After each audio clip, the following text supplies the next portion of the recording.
We showed up to that dude's house like in the middle of LA. It was like a random ass front porch. Yeah. He didn't even let you inside to test out the guitar. He brought it to the front door. Yeah, It like plugged into an amp inside.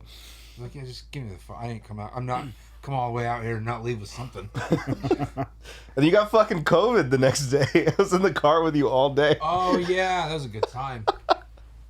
Missed the Super Bowl because you were fucking COVID positive. I couldn't taste or smell a thing, but I was still dipping my pizza in ranch. That's like the ultimate fat move. You can't taste it, but it's just like second nature. It's a mental thing. Yeah, it really is. Walking Blind is hosted by overly emotional dudes who overthink and overanalyze everything. Nothing the hosts say should be taken as medical advice or opinion. They're not professionals. They're about to make that very clear.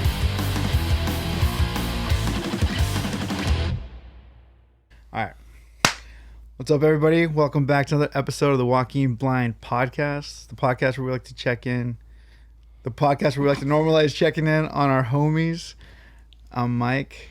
That is also Mike. For episode 84, we have a very special guest today. He's been a guitar player for some of Riverside's greatest bands.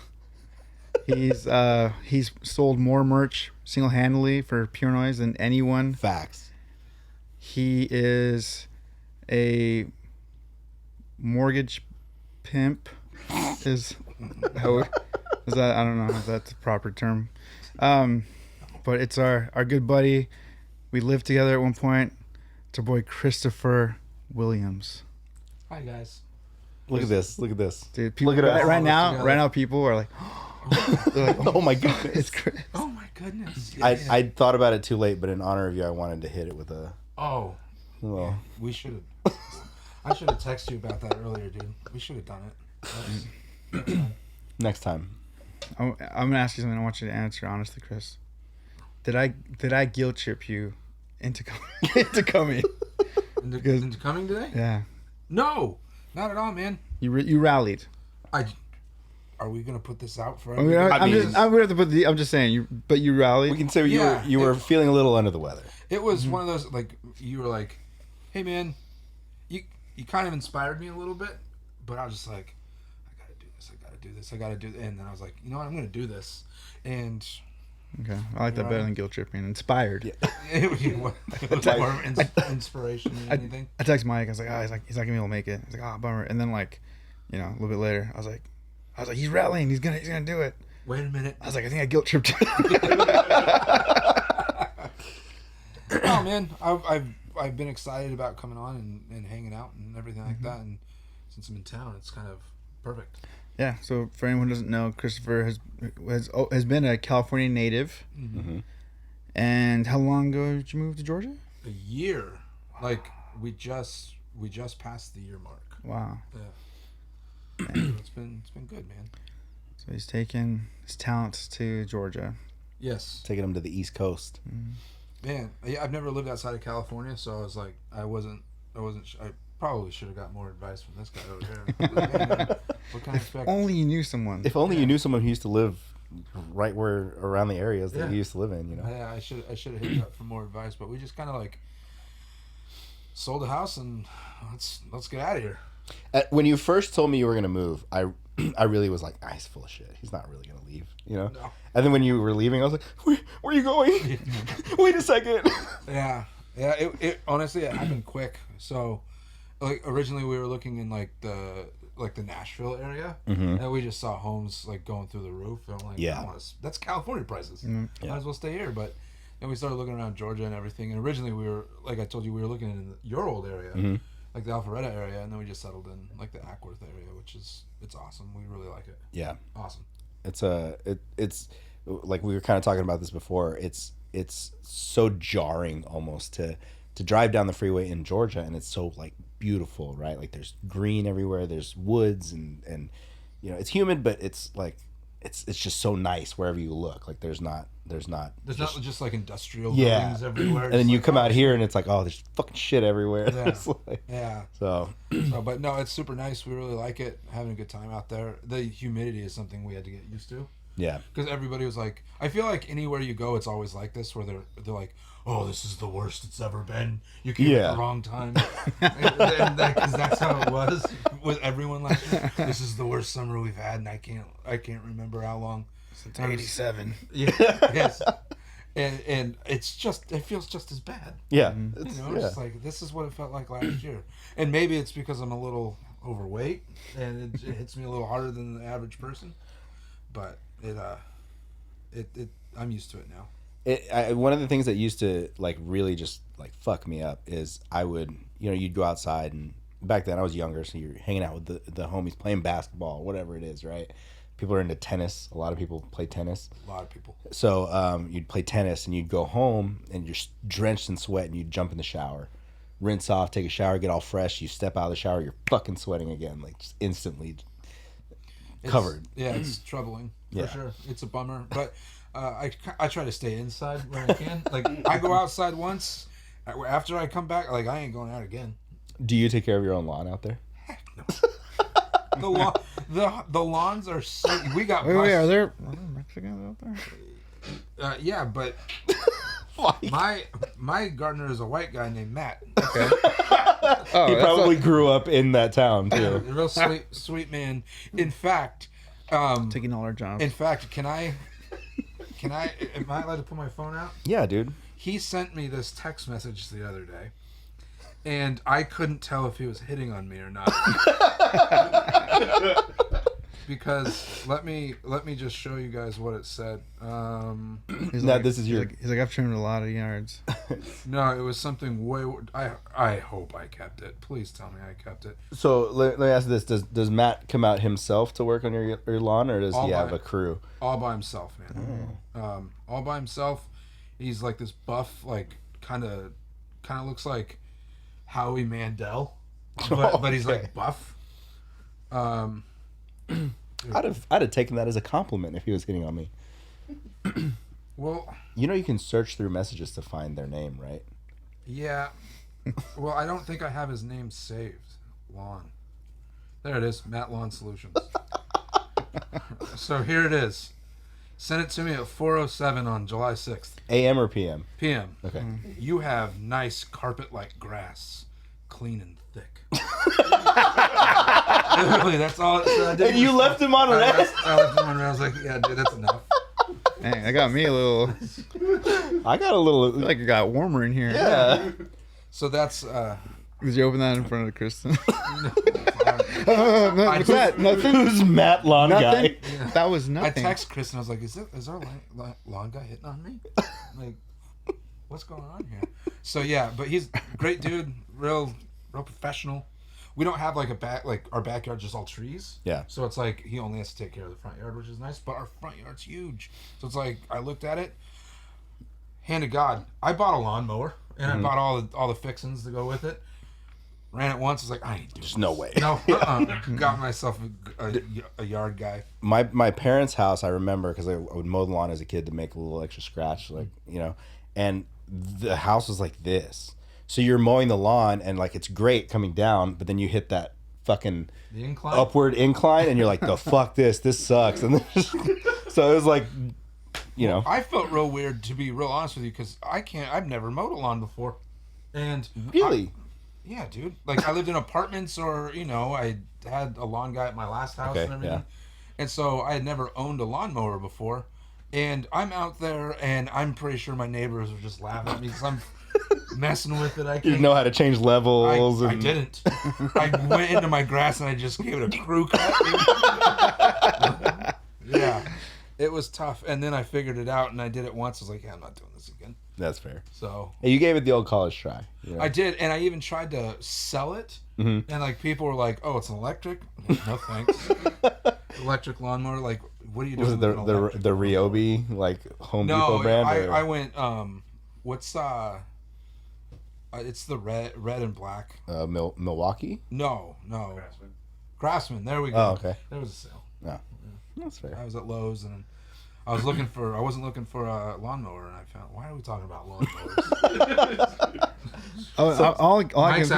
All I can think about is what kind of wildlife is in the grass. Dude. Because Jordan's dad, I was talking to him, and like kind of like in passing, he's like something about I've always mowed the lawn, and then he threw it out there. He's like I find snakes. Yeah, you'll find snakes. You'll find like frogs. Frogs. In the grass, just chilling. Yeah. Hiding. So. There's ants like the size of Guatemala. These things like you got to put a leash on them, man.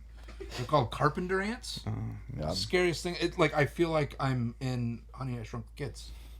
It's this just like giant insects. I don't like that. I don't either. I told you last night I won't go into my basement. I refuse to go into my basement. There's bugs down there. It's quiet. Wait, you You gonna finish the basement? You haven't turned into your man cave? Kristen wants me down there so bad. She's like, Get out of it. she's because we have the bar like right when you walk in the house. There's a bar on the left hand side, and I have Yeah. like 3 TVs up where I watch all the football games on Yeah. Sundays. And like we have an 18-month-old baby, and she goes, "I got to get you down in the. I can't take you yelling fuck one more time." I'm like, what if I just whisper it? Finished basements are big, like.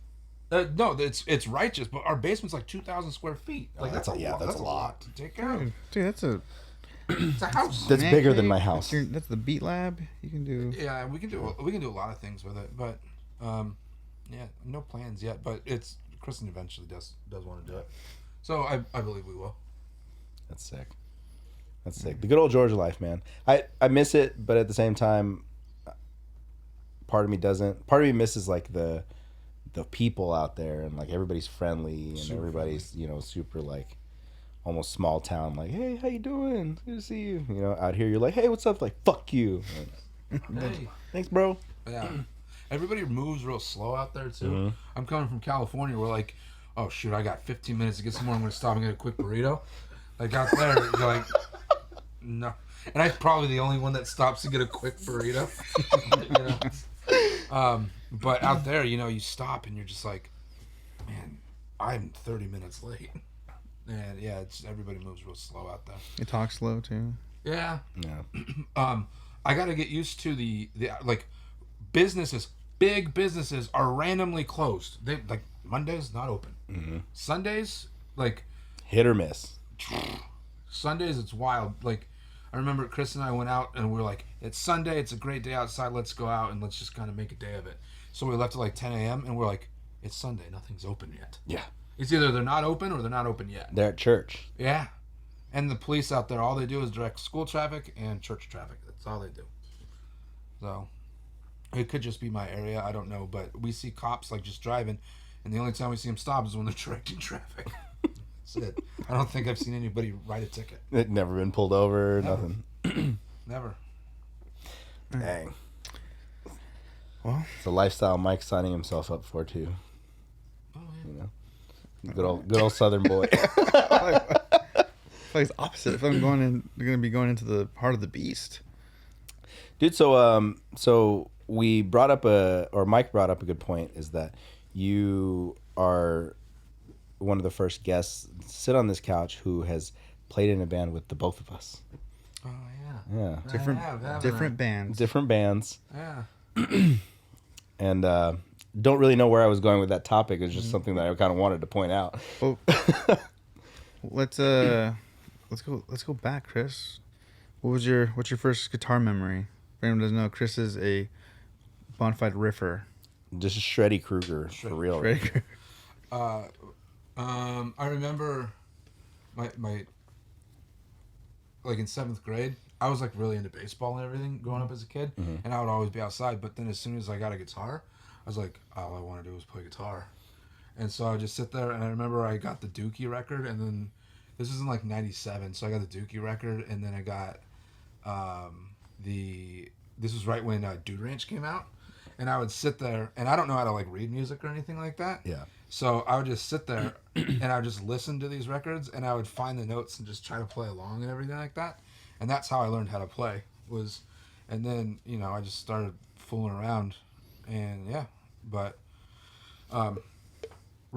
that's like my earliest memory. And I was doing all this on an acoustic guitar. I got like this really cheap acoustic guitar. It was crap. And I put stickers all over it. And then finally, like when I graduated 8th grade or something, my mom got me this really cheap like electric guitar combo amp thing for like Sick. $200 or whatever. Like the starter pack. Yeah. It's one of those things where like it's like an 8th grade promotion at Guitar Center. Like, Yeah. they're just they're advertising it, and that I would just jam on that every single day, every chance I got. I was fully preparing for you to say Dave Matthews, and I was gonna just try to my best to have a poker face to be like, Well, no, Dave came later, dude. Dave, like after I actually learned what I was doing, then I started buying the Dave records. I used to play the Dave. We can go down a rabbit hole on this one, guys. I bought the Live at Lutheran College, man. Luther College, yeah. Live, and it was Dave and Tim Reynolds, and I was hooked, and I would just play along. I would figure it out, but Big Dave got here. I'm going to see him on the 25th, actually. Where? I don't know, but it's outdoors in July in Atlanta. So whatever it is, it's going to be a tough atmosphere. The love for Dave has always been something that just baffled me. But also, like I like remember you'd be writing riffs, you'd be writing songs, and it'd be like, "Oh, dude, this is sick." You're like, "Yeah, it's just a Dave riff I ripped off." And 1,000%. fucking just tweaked. I was like, "What?" I'd take a Dave Matthews Band riff, and I would literally just like turn it around. Just make it heavy. Or I'd take the exact same thing. I just move like because we were always down tuned. Yeah. And I would just this is a Dave like little riff thing. We're gonna make it put it in a metal song. Let's So do it. sick. Yeah. I did it with No Bragging Rights. I did it with us, especially Creative Void, especially. Yeah. But yeah, it was it's really weird how that came to fruition. Mm-hmm. But Dave's got some tasty licks. Mike, get on the train. Silent radio sound. No. He's trying his hardest to be I got polite it. about the situation. So you're not the only person who's tried to get me on the Dave train. I want you to understand that. And the most recent one was my friend Davey, and he's like, I know how you feel about Dave Matthews. He's like, but I'm gonna show you this video, let it play. At the end of it, if you don't like it, I won't do this shit again. I was like, all right. So like he puts it on. It's like a live video. I don't know what song it was. It's going. It's like I waited like 2 minutes until I was just like, can you imagine being a musician, being that good at your instrument, but you're in Dave Matthews Band? So he just like stopped the video. He's like, you know what? If you don't appreciate this, He's like, you know what? This was a mistake. I was like, I gave it 2 minutes, man. oh, I gave it 2 minutes. oh man, you don't appreciate it, Mike. It's fine. You're not even a Bublé fan. Who's that guy that you like? I don't know. Who's that guy? I don't know. Remember when I put it on the internet or something like who would win in a fist fight between Dave Matthews and Josh Groban. Josh Groban.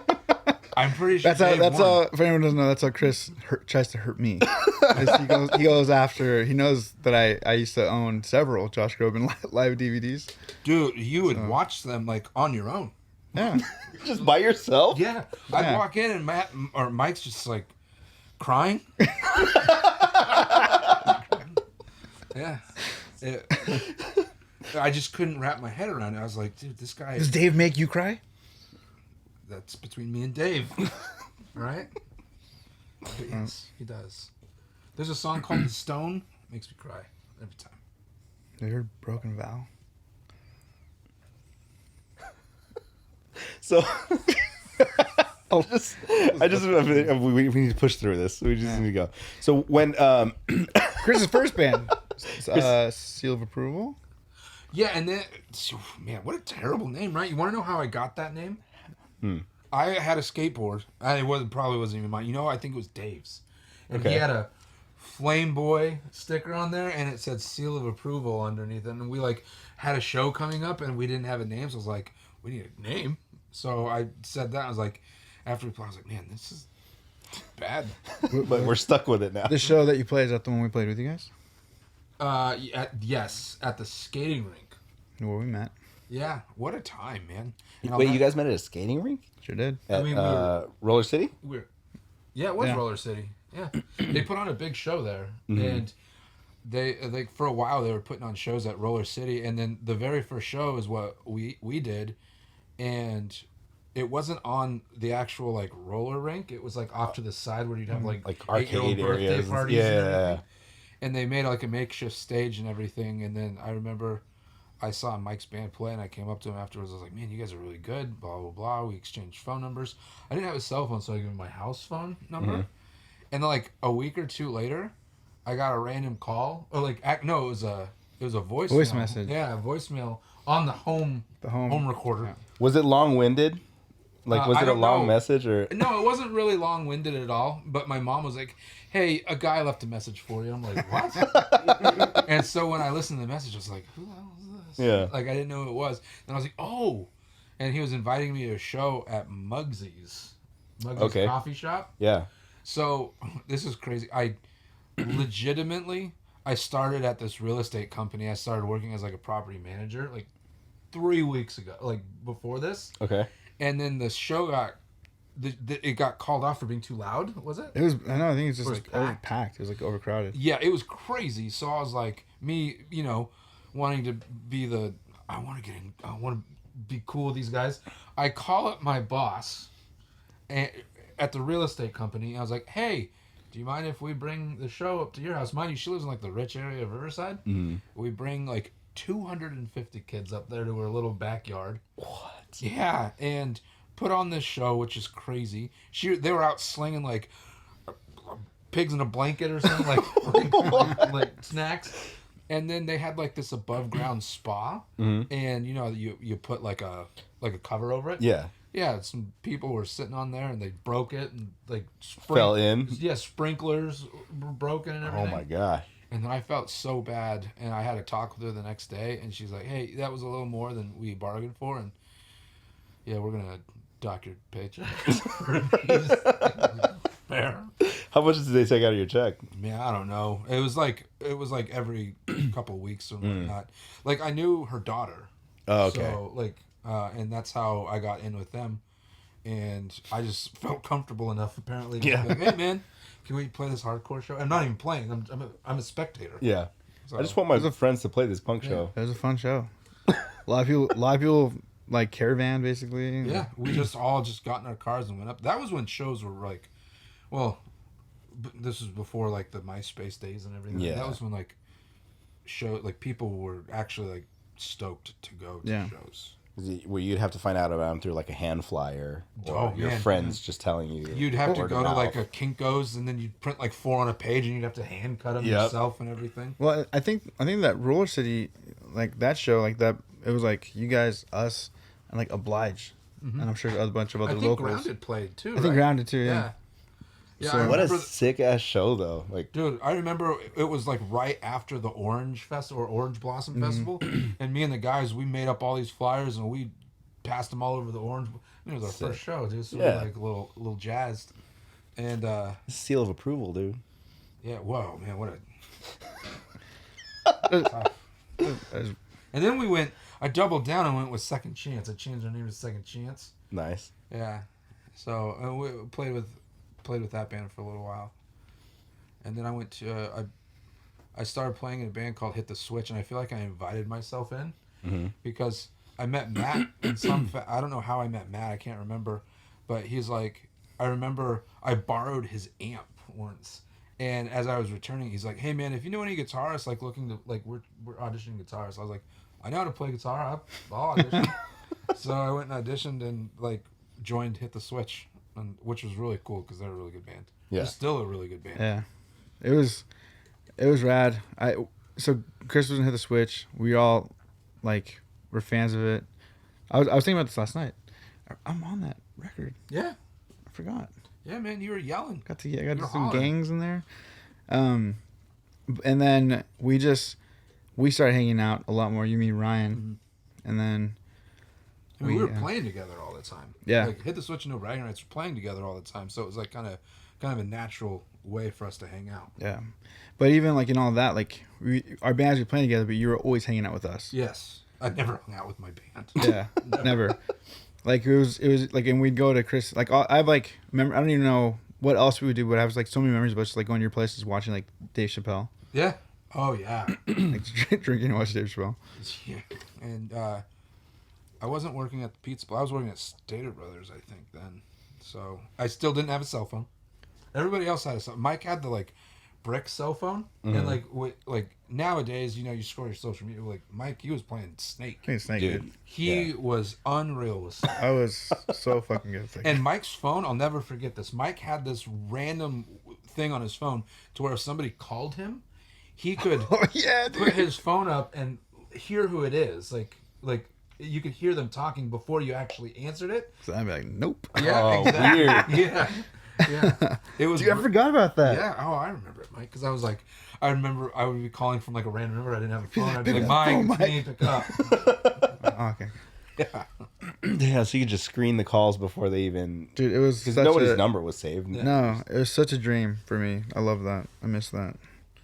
I mean, to be fair, you do that now. That's You true. just have like 782 missed calls and 684 messages and 1,584 emails or some shit. You keep that stacked, don't you? I'm going better. Oh, never mind. I was gonna say, I was like, dude, I got my text messages down to 150. What are they at now? What? 250. Michael, just check them. I do. I feel like Do you have your red messages on? Or red receipts or whatever on? I don't know, dude. Because they don't know if you read them or not, but just read them. I don't feel... That doesn't See, stress you the out? problem is, nah. I mean, the problem is, like sometimes I'll see text and I'll just respond in my head. Yeah, it solves the problem. Yeah, wizardry over here. Yeah. Sometimes I text Mike and I'm sitting here and I go, "Oh fuck, yeah, he responded." But that doesn't stress you out? What? Seeing all the Like messages? seeing just like this large number sitting there, just anxious. No, what stresses me out is having to go address all those messages. Dude, what about just a mass delete and reset? I've thought about that, but I feel like there's some like text messages of like things that I probably need. Don't tell me that 'cause I will. I'll delete all of it. How often do you go delete back it now. to find things in your messages? Well, I always use the search thing. Yeah, okay, Like I have like random passwords for shit. You know, that's fair. but dude, so yeah, so there was I felt bad, but at the same time I didn't, because I was like, dude, you're more of like Arthur. You don't hang out with Hit the Switch guys. Mm-hmm. We were needing a guitar player. Actually, we weren't. We had one. Yeah. For anyone who doesn't know, I was the one who had to deliver the news always, Always. Yeah. except for once. To be fair, you got really good at it. Yeah. Yeah, a little speech written down. Yeah, but yeah, we had to tell our buddy Mike D, that he was out, and Sorry, bud. then we drunkenly told Chris, or asked him if he wanted to join us at a volleyball game. So yeah, we used to do. Let's get real weird right now. We used to do this looking back, it's creepy. Uh huh. But we were obviously graduated from high school. We were we were over 21. We could legally buy booze. Right. Yep. And we would do so and go to my apartment and we would just consume and get a little drunk or whatever. And then we would go watch Ryan's girlfriend's volleyball games at a high school. It's not as creepy because they're married. They're married now. We were in fairness, we were all in high school together at one Yeah. point. Yeah. Yeah.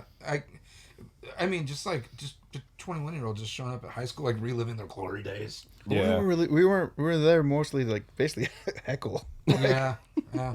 And so it was kind of like you asking out a prom date. That's kind of how it went down. It was kind of like this. I was sitting right in between them, and they just kind of like, "Hey man, do you wanna? I know you're gonna hit the switch, but do you wanna just like kind of play for our band too?" I think we gotta ask you if you want to do both, right? Yeah, yeah. And then I was like, "Yeah, man. We play together all the time anyway. Why not?" And so I told the Hit the Switch guys, and that didn't go over well. They weren't mad or anything, but they were just like, "You can't be committed to two bands." And I'm like, I think committed. Matt probably said something more like, you can't serve two masters. Yeah, Matt was very That's probably articulate. what he said. Matt was very articulate with what he said.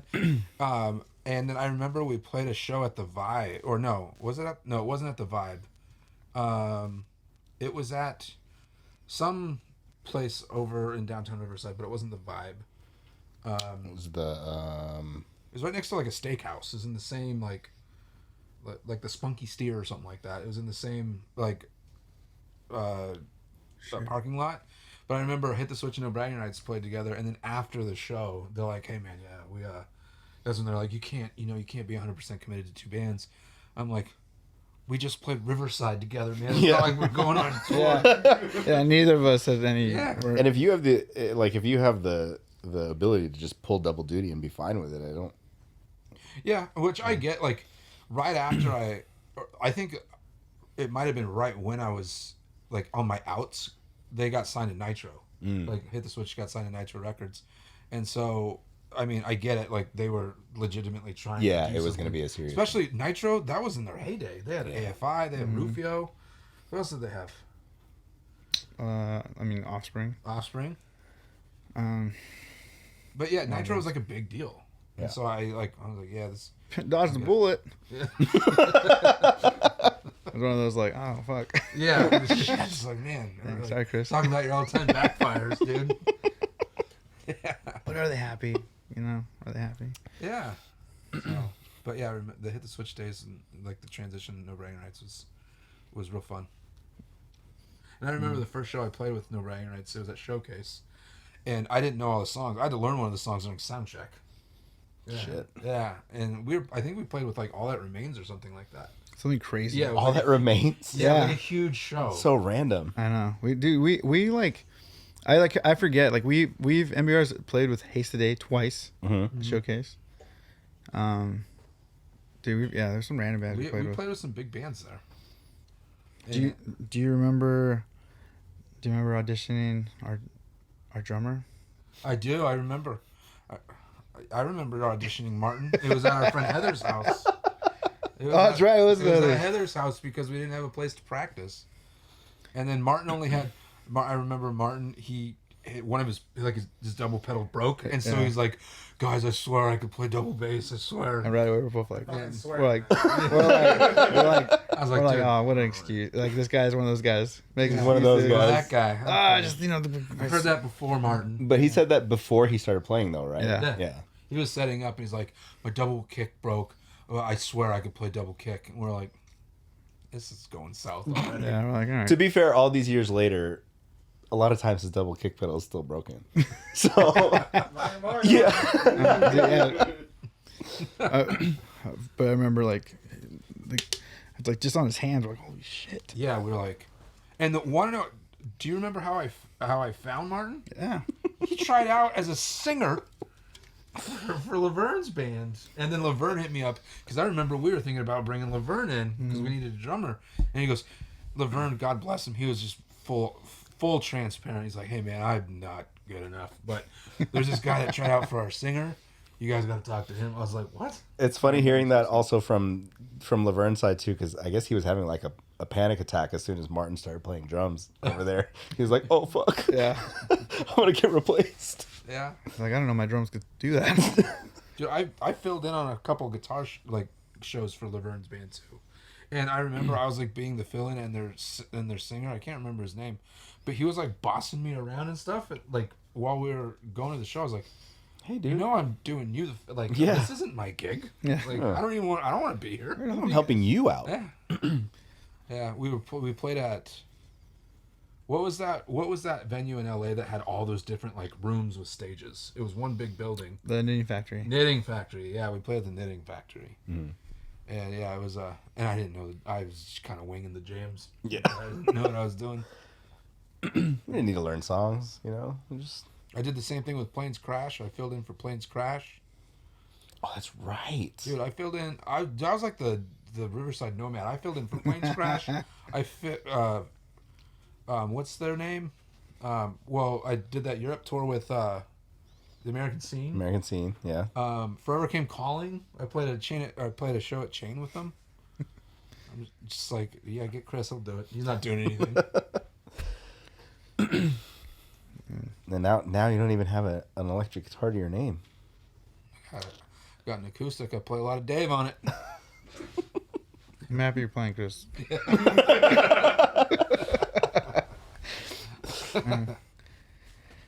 So you, for anyone who doesn't know, Chris is on the our awesome music video for "Because You Believe." Oh, It's a great one. Great video. Great video. And then, actually, I'm sure I knew this. I knew this at some point. It's just been a long time. How did Creative Void start? Oh, dude.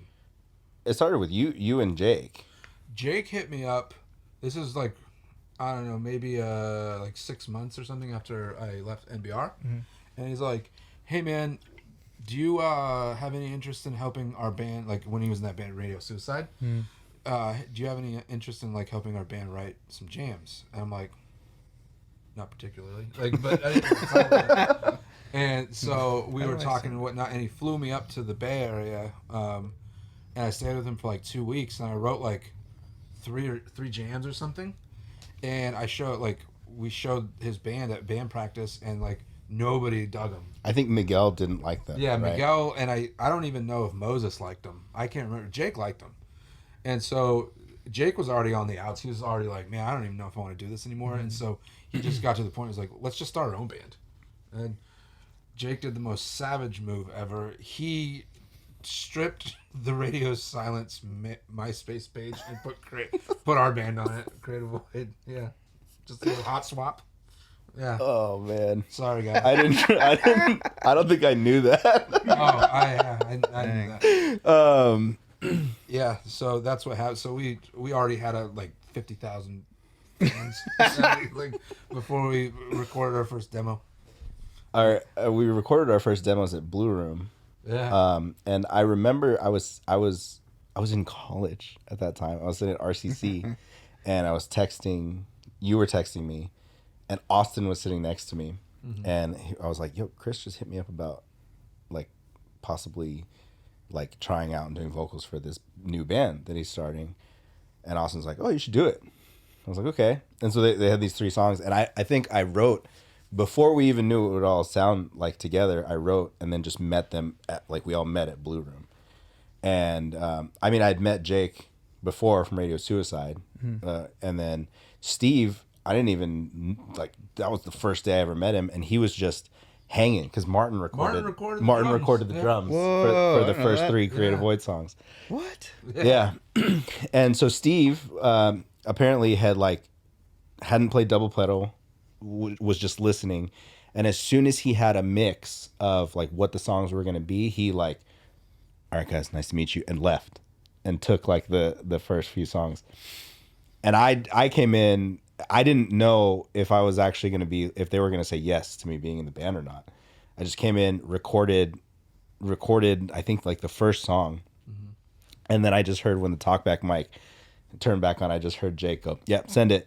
And I was like, oh, okay, cool. Dang. Wait, so you just showed up and your recording session was your first time jamming with the band? Yeah. Because they just sent me the 3 songs. I think probably the 3 songs that you guys wrote. I literally recorded, like, I took videos or whatever on our cell phone and just played along with it, and I sent them down to, I think I just texted them to Mike or something like that, and I was like, "This is what we got, man. Figure it out." Yeah. So. And I mean, those songs eventually evolved and like lyrically changed, but for the first run, we just showed up, and then do you remember what the songs were? I don't. I do. They were all punk ones. They ended up on the first record. I want to say like one of them was Gotham, probably. Yes. I don't even remember the names.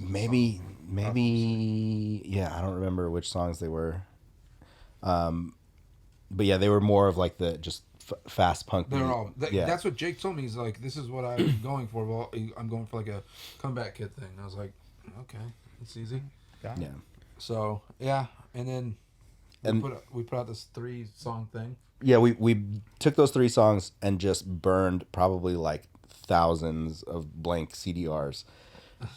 Funny story. So we would go to like Chain, and we'd hang these out.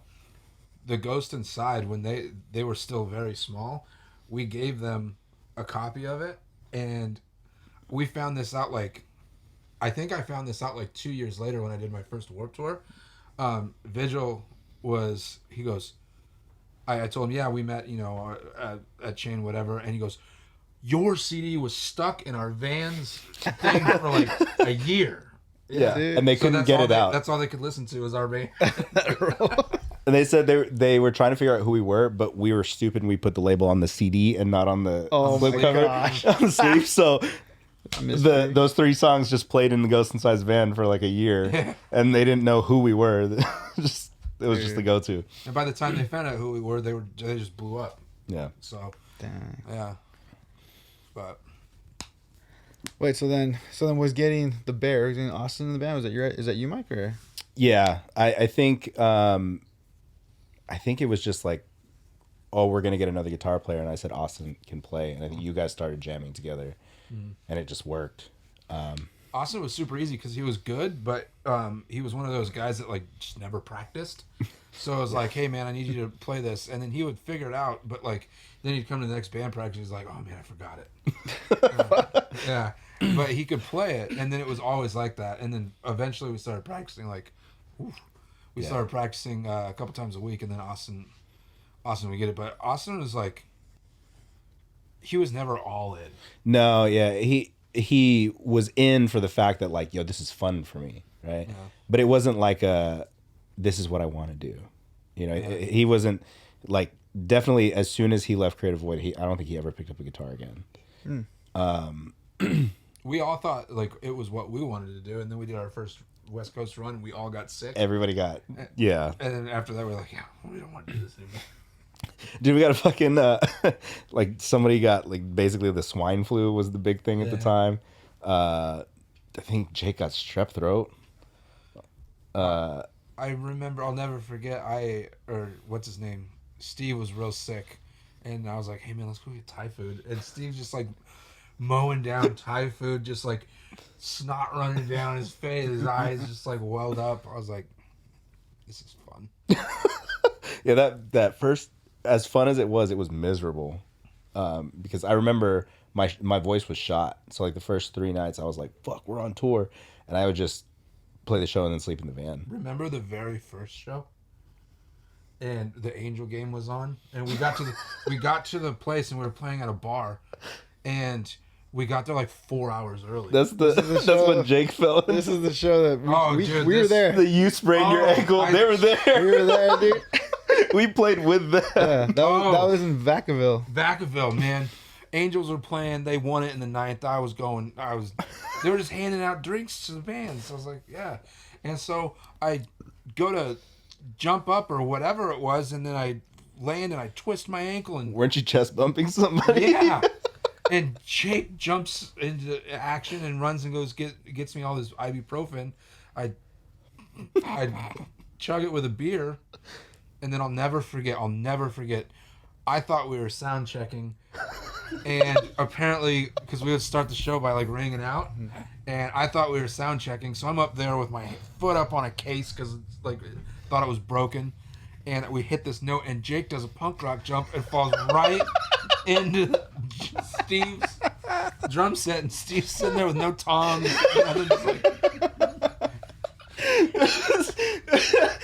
I just remember just hearing all this commotion and turning around. Jake's on his back, trying to pick up drums, and Steve's just looking down at him.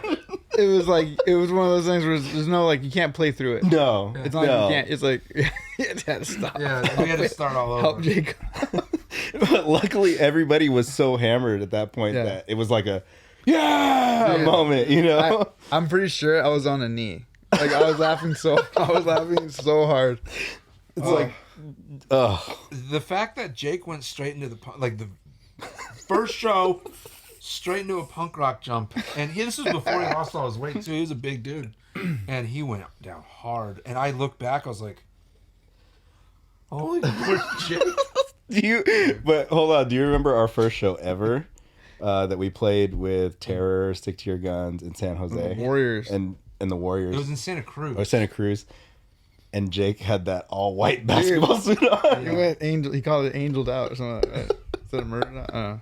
Dude, I'll never forget. Like, I was wearing these jeans and it had like a big rip in the back, so I kept stepping on them. So I just eventually just ripped, and it like flailed out, so I looked like I was part of Nirvana or something. And I was just like, dude, this is so bad. It's so bad. And we played bad, and then when we drove all the way home, dude. We're driving down the 1, and it's just pouring down rain. It's like Jurassic Park outside, dude. And I let one loose back there. I was on the way back, and it was a bad one, man. It was a bad fart, and I cleared the whole place out. Dude, I remember thinking, I was like, dude, I'm gonna fucking die, and this wasn't even one of my shows. That's right. You were in the van I was too. in the van with you guys, dude. So is Steve was like, I got it, and like fucking driving like a madman through the rain. he's got his Starbucks coffee. He's just focused, laser focused, driving down these fucking like. Dude. There's It looked literally like a fast cliff park. next to us. I was like, I'm gonna fucking, dude, it wasn't even my show. is it. I didn't have to be here. Yeah. This is what I get for coming out supporting. And was it you the one that said like when I would drive the van, my head didn't go over the headrest, so it didn't look like anybody was, it didn't look like anybody was driving. It was just like ghost riding. Dude, you guys were such a funny band for like. We were the Monstars of hardcore. 1,000%. I love how you guys would show up and you guys like size up the other bands, and then Jake would be like, "We're easily the heaviest band tonight," like pound for pound. Yeah. Dude, there was this. I've said it before on this podcast, but playing in Creative Void just had to sharpen my wit and like just get me on my toes for my comebacks, because when you're in a van with these dudes, you, Jake, and Steve, it's just a nonstop roast session. Like, I don't know how many times I heard Chubby Chuck Norris when we look at Jake. Chris would call me Rufio. Like, You look like a fat Rufio. dude. There was a photo of Mike up in the snow, and he's got this mean look on his face, and he's putting on a glove like this. I was like, you Wearing look the like, green shirt. Yeah, I was like, you look like fat Rufio's about to do work at a buffet, dude. Yeah. Dude, yeah, it was a nonstop roast session. Oh, yeah. From the second that we all got together. It was fun.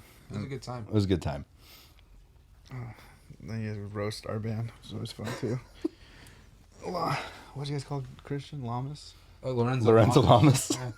Funny story. Can I hear? We got time for this? We got time. So we remember when there was like, I think it was the Voodoo guys put on this this big festival called Corn Fest. It was like in Bullhead City or whatever. Oh yeah, I remember that. Yeah, Like, and we Fest. played, and I'll never forget. Justin was a knockout, and Justin was there playing too, and me and Justin were like sitting up off the like to the side, and he looks like we're just talking. He looks over and he sees this person with like long kind of flowing hair or whatnot, and he goes, "Dude, who is that? Who's that?" And then like it turns out it's fucking Christian. Like, Dude, he got that. He'd get that like at gas stations. Yeah. We're like, hey, and then Christian would turn like, oh, what the fuck? He really did have like beautiful hair. Yeah. Just He long took pride flowing in it, locks. man. And you know, if you're not looking, his long hair would like, especially when we had it off, like you can't see his shoulders. Yeah. And then like, you know, remember when you had long hair? nope. We said he looked like Mowgli from the Jungle Book. It was a time. It was the first time I remember I was in the shower and I was like, dude, I have a bunch of hair falling on my head. And I remember thinking like, I'm going bald. This is it. This is it. And so I didn't cut my hair for like 2 years or something like that. Because That was the reason, Mike? you just committed to holding it until it was gone. I had no idea. Like, I couldn't, for the life of me, figure out why it was growing out of his hair. I was like, what's... Martin, was my hair long when I met you? Yeah. I thought I met you with long hair? The fuck? It's funny.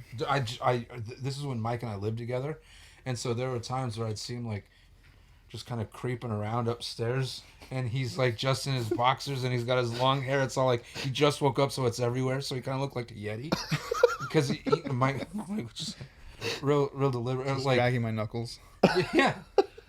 Or he had this like computer room and we had 56K. It wasn't even like Yeah.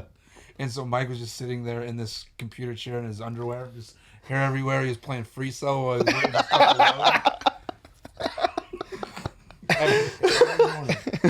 I'd always see him in there, man. We'd have to take turns because Martha was like printing something out for the next party.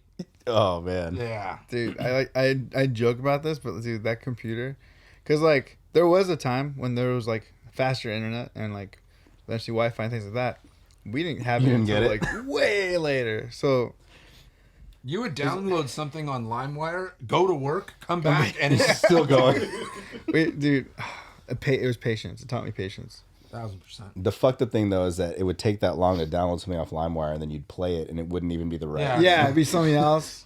Or have didn't that- play it all. Like, Yeah. Or it'd have like that stupid like voice throughout it. Yeah.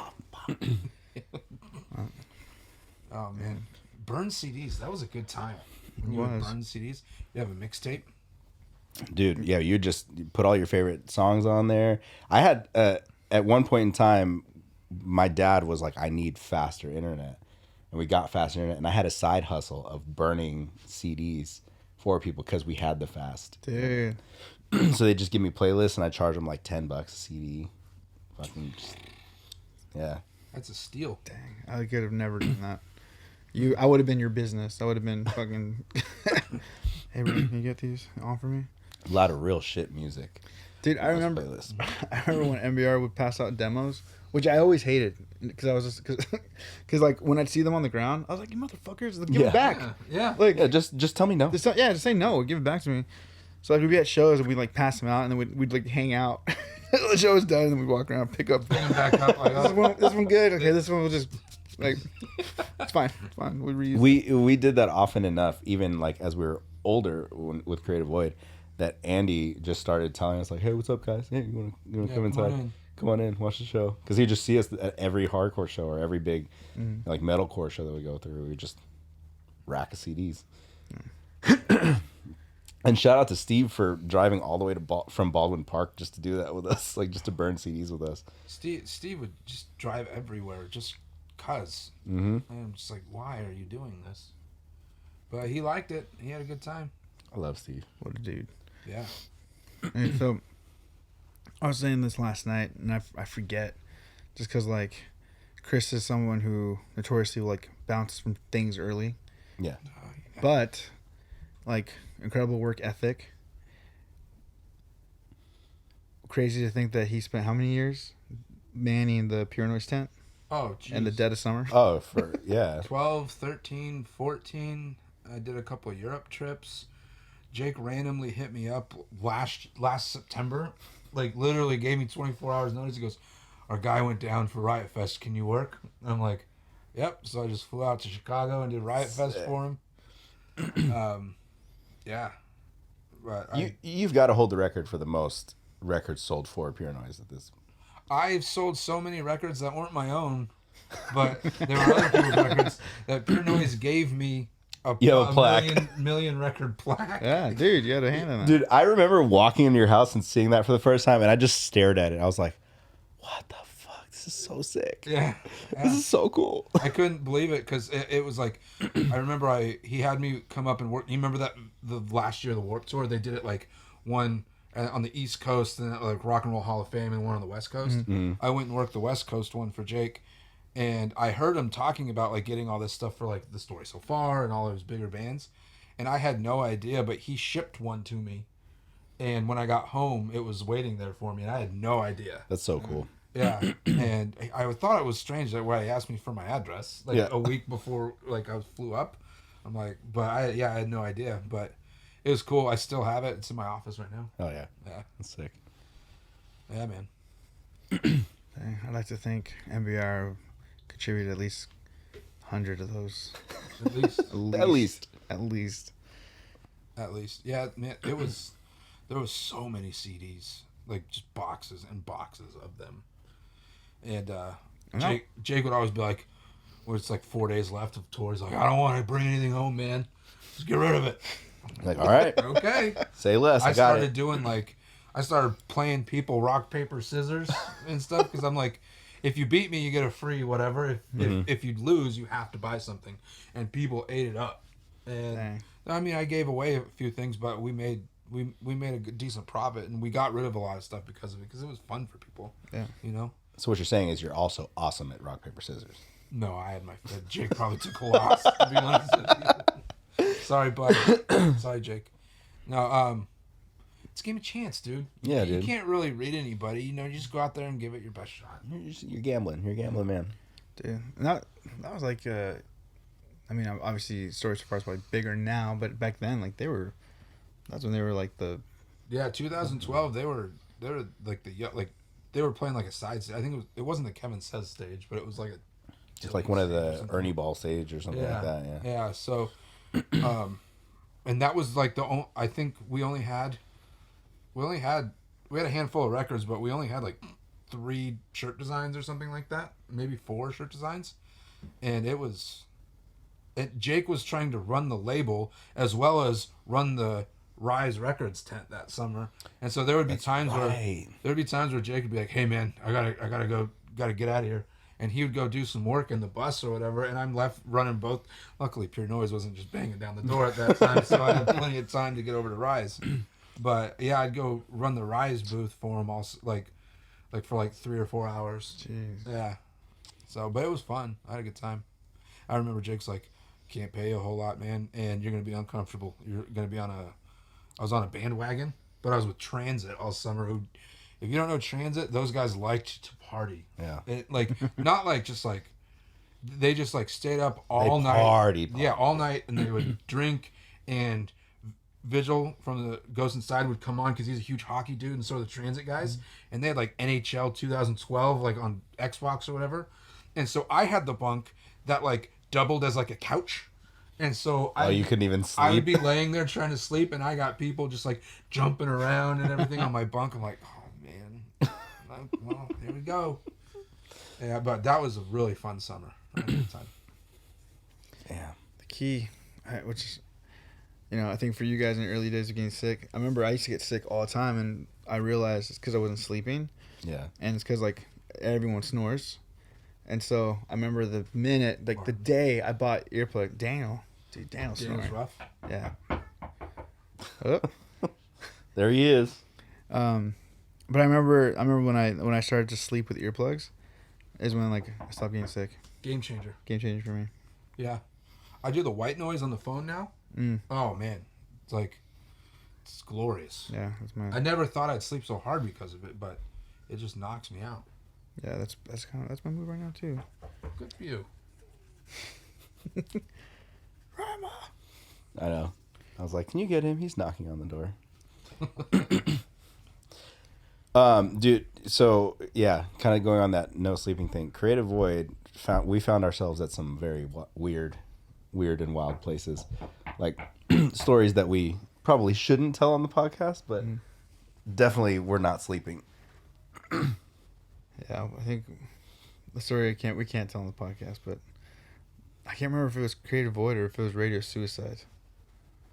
It was. Honestly, I don't remember a whole. The only one that sticks out to me is remember when we were on. I think we were in like Oregon or something in some like wooded area. We played some like podunk city, and we sold out of all of our merch before the show started, everything. Yeah. And then one of the bands like came up to us and like, "Hey, do you guys need a place to crash?" And we're like, "Yeah, we really would like that." So we followed them out to this beautiful area. Might have been in like Washington or something. This was in Portland. Portland. Okay. Beautiful. And like this super nice house. The mom and dad were awesome. Turns out the dad is the guitarist of Queensryche. Yep. Yeah. Yeah. Yep. And he brewed his own coffee and everything. He made his coffee the next morning and everything. And we had like this whole huge loft area to ourselves. Dude, That's really all I remember. He had a like dope ass little recording studio, and then he was like, "Oh, check out my amps." He opens this door. There's just a wall of fucking cabs and amps and everywhere. They're all mic'd, so he just shut the door and he would just shred in his little studio. He showed us his Moon Man or whatever, his MTV award. Yeah. Wow. Yeah. Yeah. We were just like, and at the time I've heard of Queen, but I had never heard of Queensryche. And then I looked them up. I was like, oh, this was like a legit thing. Yeah. Like they were a band. Yeah. Well, one of the places we ended. Do you remember we ended up at that random house in the woods where the guy would carve bears? Nope. You slept in the van that night because you didn't want to be around the people that were partying. I slept in the van a lot. Even I was gonna say, I was like, this is kind of a move. Yeah, like my move was like after we'd finished playing, I'd just go sit in the van. I wouldn't come out. Yeah. And I'd sleep in the van every single night. And it's just because like that's how like when I'm tired and I'm done, I'm just done. Mm-hmm. But yeah, I don't remember wood carving bears. There was a dude that carved bears, like those bear statues that you can buy for like your yard. Really? He just carved bears, and yeah, I don't remember kind of random. I don't remember that at all. But I do remember someone named. Yeah, that was that Lower night. House? Yeah. Okay, yeah, I was definitely in the Yeah. van. What a night. Yeah, I don't know what happened just because I was in the van all night. So you guys in your carved bears. That was we had to leave early that night. I'll say that. Oh, I do remember. We in the middle. I was sleeping, and in the middle of the night, we just all right. We're mobile. We're rolling. I was like, what? Okay, Yeah. let's go. Yeah. Wow, what happened? Well, I'll tell you. We'll talk about it. Okay. I don't. I don't think I know the story. Martin, do you know the story? I don't know this. Yeah. There's only a few times where like we got kicked out of somewhere, and it wasn't just us. It was like everyone got kicked out. So I don't want to say like we got kicked out. I feel like we were always pretty good about places we stayed, but we like stayed at this one house. I may have told the story, but it was us, 100th. Who else was it? Was it Gideon? It's the house where I don't know if Martin remembers, but you will. It's the house that we went. It's like the big property. They had a bunch of food and drinks for us, and it was like this awesome time. And then at some point in the night, like something turned, and like the family like didn't want anyone there anymore. Like was kicking everyone out. Also, that was the night that like one of the dudes from Hundreds had a taser. Oh, Kills and Thrills. I think it was us, Kills and Thrills, and 100th. And like one of the dudes had a taser. was going around tasing everybody. Oh shit. We had a taser on our first tour. We did. So we did this like a scavenger hunt. We had this whole list and everything, and whoever got the most points at the end, the band who lost had to pay for a barbecue for the other band. And one of them, you get 5 points for every time you tased. You got tased. Yeah, we got Austin a lot. We got Austin a lot. Austin licked the front bumper of the van after being on the road. There was some wild things on that list. I did something in Subway that it took all three of us. It was a group effort. It was a group effort. I know about that one. And that was a nice Subway too. Oh, Jake was so mad at us though. He was a big Subway fan at the time. I think he was going for a sponsorship. He was so mad at us though. He's like, "You can't be doing that." We're like, It's on the thing. It's on the scavenger. on the scavenger. And we had those flip cameras. Yep. You had to record it in order to get points for it. Oh, dude. Do you remember like they were so shitty, but you could just take them everywhere and you record everything. Oh, they were great for the time. Yeah, I felt like I had a full on real camera and capturing good video. Yeah, Spike Lee, man, you can get all these different angles, dude. Yeah. I wonder what happened to Flip. iPhone just took over. Yeah, iPhones, GoPros, all the above.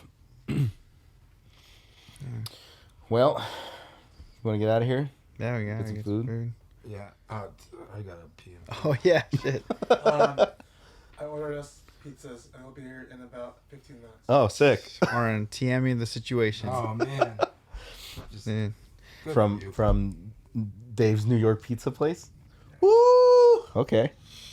Okay. Before we go, two things. Mhm. We'll go quick. We have our mental health check, then we have our song. Oh yeah. Mental health check is where we like to check in weekly, see where we're at mentally. That way, if we're doing anything that's helping us, what are we doing? And if we're maybe in a funk, maybe what's going on, or what are we neglecting to do that is maybe keeping us in that funk. So who wants to go first? You can go first. Me go first. I'm doing well. It was a really crazy week last week. I was out of my house a lot because like my family had COVID, like everybody. But even though I was out, I still got to do. I've been trying to get myself in shape for these shows coming up, and so that's helpful for me because I get to sing, and then also what was going on? Burner State stuff is finally done, or like it's been kind of it's basically been done, but now it's like kind of like done. So that's nice. And then our other band has some jams that we're working on. Mm-hmm. And then just a lot of prepping for August, and all that kind of stuff is good for me mentally. So Good. doing pretty well. Good. Doing pretty well. Christopher, where you at? So, I feel good. Ever since I've become real anxious since we've had Taylor. Like, so it's one of those, like, I'm always, like, worried that she's going to hurt herself or worried that something's going to happen. Like, before you have a family and everything like that, you don't have a whole lot of cares. And then when you are responsible for lives, you're just, like, on it. So, but Kristen is, like, super good about being patient with me, because sometimes I'll get a little uppity and I'm just like, and Kristen was just like, hey man, we just need to, let's just breathe and calm down, let's figure this out. And so I mean, being around Taylor has, like, it's made me anxious, but it's also made me, like, much more patient and just, like, very, like, I feel good, like, I having all the girls in the house and everything like that, I feel real good about things. So she's starting to, like, walk, and which makes me even more anxious because I don't want her to run into anything. Yeah. But then at the same time, you see that she's progressing as, like, she's turning a little human. Yeah. You know, so it makes you feel good. Do you have multiple stories in your house? Yeah. 2 stories. So Yeah, she loves up and down the stairs. man. Yeah. We have to, like, she crawls up the stairs, and we kind of walk behind her just to make sure she doesn't. She goes up the stairs real well, won't come down the stairs. She'll do the whole trust fall. And like, okay, we gotta bring her downstairs. Yeah, but it's real good. Kristen is a godsend because she's super, super patient, and she's knows what she's doing. Because I'm freestyling. I don't know what the hell I'm doing. Yeah. So Yeah. I found, like, you know, obviously they're not my kids, but my nieces. For me, like, I feel like I'm way, way more patient now with, like, kids crying and stuff. Because I just put myself in, like, the time when, like, I'm like, whenever my nieces would cry, I'm like, it's weird that this doesn't bother me. And then I'm like, it's because they're my nieces. Yeah. And then, like, kind of having to, like, have that feeling whenever, like I'm out somewhere and I hear a kid going crazy. I'm like, yeah, it's like you get to a point you realize, like, they don't want to cry. Yeah. You know, they're not purposely doing anything. You know, this is how they communicate. And it took me a while to get there too, because I was just like, I was like, why are you crying? What's wrong? But then that's how they communicate. Yeah. You know. and then when you see them in outfits that you got them, Yeah. it's the best. Yeah. It's the best. It's the best. Well, Michael, where are you at? I've been good. Just kind of going with the flow with things. Been wheeling and dealing on a bunch of all this, you know, guitars and gear and stuff like that. It's funny because me and Ryan are in this, like, obsessive like search to put together, like, what we're gonna do for a live rig. We don't even have any shows lined up, but we're just both nerding out on, like, what are we gonna do? You know, what are we gonna do for these songs and shit. So that's been fun. And then just work has been a little crazy. Like, we have a new hire class, and it's been this class has definitely tested my patience a little bit. We'll leave it at that. Is it the class, or is it because it's been so freaking hot this week? Well, part of it's been so freaking hot that it's like everything's uncomfortable, like, everywhere you go. And then also, like, we just, like, the personalities in this class, we'll say, are like are all over the place. So it's like, you know, navigating that whole situation has been very interesting for me. But yeah, other than that, man, I've been good. Just chilling and notice the grindstone again, and, you know, figuring out as we go. Song for the week. So we have a playlist for the podcast, and we just pick a song. It doesn't have to be anything with mental health or whatever. It could be a song that you're feeling, a song that maybe you're jamming this week, or just a song that you just want people to hear. I don't know if you're ready for him to put Dave Matthews Band on our Walking Blind playlist. I'm not above it. I'm not gonna do that. Whatever our guest wants to do. I'm happy. You remember the American Gladiators thing where they say, like, if they blink a lot, you know, they're not gonna make it. Yeah. You just blinked an awful lot. Yeah, I can't wait. Yeah, whatever. I like. You know what? If fair's fair, I do like. I think it's Crash. No hits, Mike. Come on. B-sides only. Okay, well then, I can't. I got Yeah, nothing. and I got nothing. But I mean, you guys pick. I have a. Mine this week has been Ignite. Nothing Can Stop Me. It's Yes. been my little anthem this week. Michael's like, he's like, I'm listening to a lot of Ignite. I was like, really? Yes, sir. Tell me more. Tell me more. I text Mike and I go, how did I not know that Ignite's Sunday Bloody Sunday cover was this good? He's like, welcome, Michael. Yeah. There's snacks in the back. Dude, yeah. I love that cover. Mm-hmm. That band's pretty cool. I like that band a little bit. Christopher, do you have a jam coming to mind? Yeah, I mean, I've been really into this like kid named Knox. Dude, Knox. You showed me Knox. Yeah, he's like he released like a little EP earlier this year, and it's just like, he's got some jams. This one, Time Machine, I think it's called. Mm-hmm. Yeah, it's kid's gonna blow up. He's gonna be the next big. I'm a huge 1975 fan, and like these guys, he's kind of like State Champs meets 1975. It's really good. So yeah. I've played some of the Knox songs in the car. Yeah.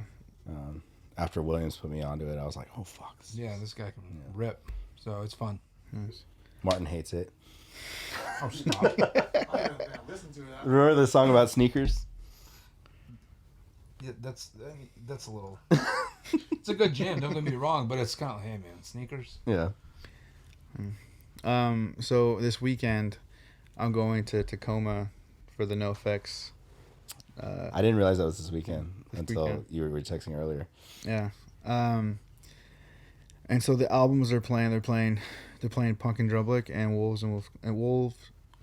and Wolf's Clothing, and so Linoleum, like not Linoleum, but Punk and Drublic is like one of my all-time favorite albums. Yeah. But that being said, so this past week I've been trying to listen to a lot more Wolves. Like I forgot. It's a really how good freaking record. good that album is. Yeah. Man, so part of me wants to, part of me wants to say because if anyone's coming in for the first time and they hear NoFX, I want them to hear like a NoFX, Right. A classic. a classic.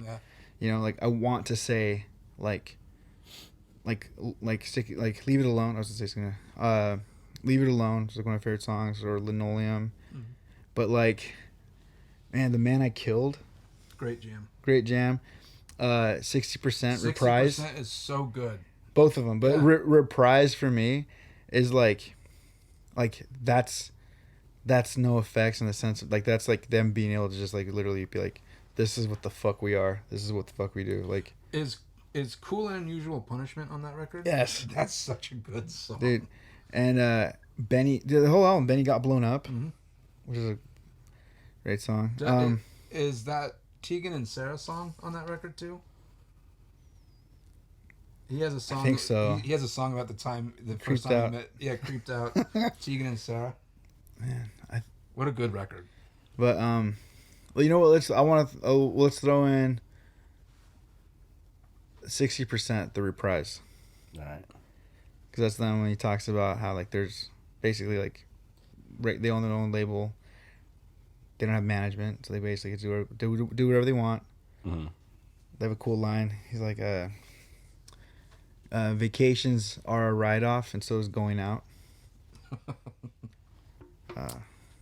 Nice. Yeah. Well, I'm sure at some point we'll put a classic on there, like Yeah, it'll make it. or leave, yeah, but You guys Yeah. pick these cool punk rock jams that I come in with over the top. Like, No, if it makes you, bubblegum dude, pop. if it makes you feel better, we don't always pick some. we have John Farnham on there. Break the ice. I got Birdie on there, All right. so. But dude, thanks for coming on, man. Oh, dude, I had a great time. Dude, Thanks for having me. I'm so stoked we were able to make this happen when we were here. Yeah. Let's eat and let's be merry. Well, for us, follow us at Walking Blind Pod everywhere. WalkingBlindPod@gmail.com for the email. WalkingBlindPod.com if you want to check out the resources and everything like that. Once again, we're getting ready to throw some updates on there with the upcoming No Bragging Rights tour and shows that are lined up. So keep an eye out for that. And yeah, you know, if you want to buy a house, you want to refinance your place, You want to plug anything, Christopher? level up. I do mortgage loans in the state of California. If you guys are interested, it's a great time to buy. Interest rates are near 7%, 8%. Let's do it. Sick. Yeah. Love you guys. Peace.